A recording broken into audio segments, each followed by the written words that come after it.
નમસ્કાર વિદ્યાર્થી મિત્રો, સ્વાગત છે આપનું ગુજરાતી પાઠશાલામાં। આજે આપણે જોઈએ ધોરણ 7 ગુજરાતી વિષયમાં પાઠ 17 જીવરામ ભટ્ટ એના અભ્યાસ અને સ્વાધ્યાયનું સંપૂર્ણ સોલ્યુશન જોવાના છીએ। પહેલા અભ્યાસનું સોલ્યુશન જોઈશું, એ પછી સ્વાધ્યાયનું સોલ્યુશન। પ્રશ્ન નંબર 1 છે, નીચેના પ્રશ્નોના ઉત્તર માટે આપેલા વિકલ્પોમાંથી સાચો ઉત્તર શોધી તેનો ક્રમ અક્ષર પ્રશ્નના સામેના ખાનામાં લખો। 1 જીવરામ ભટ્ટ પાઠમાં શેની વાત છે તો કે મિથ્યાભિમાનની વાત છે। બીજો છે સુરદાસજી કાગળ વાંચે છે, અહીં સુરદાસ એટલે અંધત્વની વાત છે। પછી તેની તદબીરો ઘણી હોય, એમાં આવશે ગ તેમની પાસે ઘણી યુક્તિઓ હોય। પ્રશ્ન 2 નીચેના દરેક પ્રશ્નનો ઉત્તર એક એક વાક્યમાં આપો। જીવરામ ભટ્ટ પગ પાસે પડેલો કાગળ લેવાની ના કેમ પાડે છે? જીવરામને રાત્રે દેખાતું નથી, આ બાબત છુપાવવા તે તેમના પગ પાસે પડેલો કાગળ લેવાની ના પાડે છે। 2 ગંગા કેવો પ્રશ્ન પૂછે છે? જીવરામ તેનો શો ઉત્તર આપે છે? ગંગા 3 આંગળીઓ બતાવીને પૂછે છે, જીવરામ ભટ્ટ આ કેટલા આંગળા છે? કહો જોઈએ ત્યારે જીવરામ ઉત્તર આપે છે, કહીએ તો તમે શું આપશો? 3 કેવા વૃક્ષ અને માણસ નમે છે? ફળવાળા વૃક્ષો અને ગુણવાન માણસો નમે છે। 4 જીવરામ ભટ્ટ શાની હોડ કરવાનું કહે છે?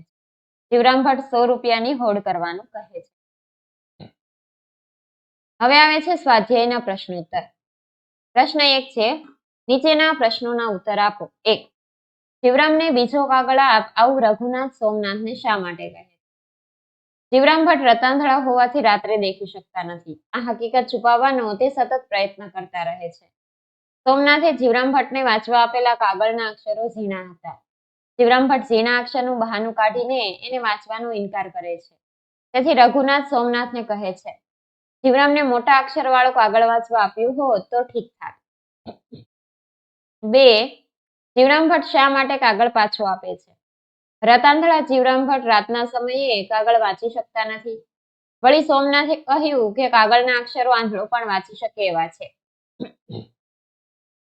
તેથી એ કાગળ ન વાંચવા માટે જીવરામ ભટ્ટને બહાનું મળી ગયું। એમને સોમનાથને કાગળ પાછો આપતા કહ્યું, આંધળો વાંચી શકે એવા અક્ષર છે તો અમે કઈ આંધળા નથી, કેવા અક્ષર વાંચીએ, દેખતો વાંચી શકે એવો કાગળ આપો તો અમે વાંચીએ। 3 ગંગાએ બતાવેલી આંગળીઓ 5 છે એવું જીવરામે કહ્યું, છતાં તે ખોટા કેમ ન પડ્યા? જીવરામ ભટ્ટને 3 આંગળીઓ બતાવવા માટે ગંગાએ 2 આંગળીઓ વાળી દીધી હતી। જીવરામ ભટ્ટ કહે છે કે તેમને 3 ઊભી આંગળીઓ જોઈ અને બીજી 2 વાળેલી જોઈ, આમ ગંગાએ બતાવેલી આંગળીઓ 5 છે એમ કહેવા છતાં તે ખોટા ન પડ્યા। રંગલો કોની કોની સાથે હોડ કરવાની ના પાડે છે, શા માટે? રંગલો વાચાળ સાથે અને જાદુગર સાથે હોડ કરવાની ના પાડે છે, કારણ કે તેમની યુક્તિ પ્રયુક્તિઓ બહુ છળકપટથી ભરેલી હોય છે। પછી જે રંગલો નીચે મુજબના વિધાનો બોલે છે ત્યારે ખરેખર તે શું કહેવા માંગે છે? 1 દેખે છે એનો બાપ। ઉત્તર જીવરામ ભટ્ટ રતાંધળા છે એ રાત્રે જોઈ શકતા નથી। 2 કાગળ તો શું પણ અત્યારે મોતી બીંધે છે તો? રંગલો કટાક્ષમાં કહે છે કે તેમની આંખો મોતી પરોવી શકે તેવી તેજસ્વી છે।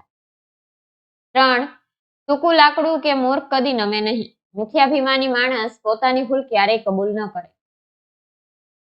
4 જોજો ભાઈઓ સુરદાસજી કાગળ વાંચે છે। હિન્દીના પ્રખ્યાત કવિ સુરદાસ અંધ હતા, તેથી અંધજનોને સુરદાસ કહેવાનો રિવાજ છે। રંગલો એમ કહેવા માંગે છે કે આંધળો માણસ કાગળ વાંચે છે।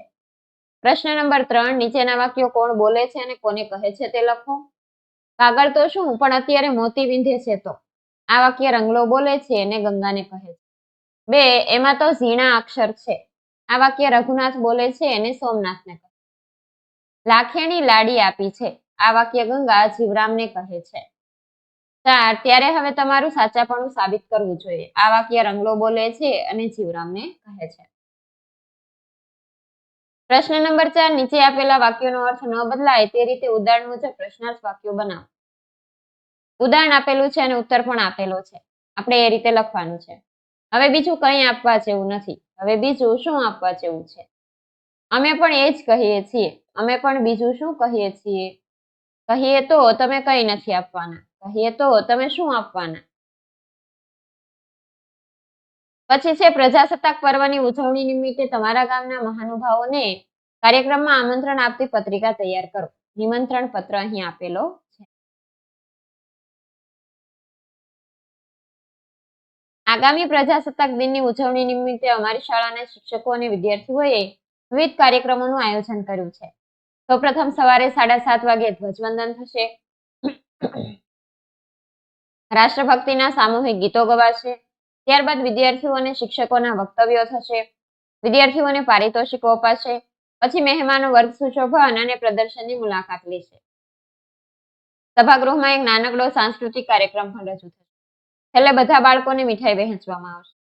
શાળાના વિદ્યાર્થીઓને પ્રોત્સાહન આપવા તથા આ કાર્યક્રમને સફળ બનાવવા આપશ્રીને સમયસર ઉપસ્થિત રહેવાનું હાર્દિક નિમંત્રણ છે. નિમંત્રક આયોજન સમિતિ. વિદ્યાર્થી મિત્રો, અહીં આ સોલ્યુશન પૂર્ણ થાય છે. જો તમને વિડીયો પસંદ આવ્યો હોય તો વિડીયોને લાઈક કરજો અને અમારી ચેનલ સબસ્ક્રાઇબ કરવાનું ભૂલતા નહીં. વિડીયો જોવા બદલ આભાર.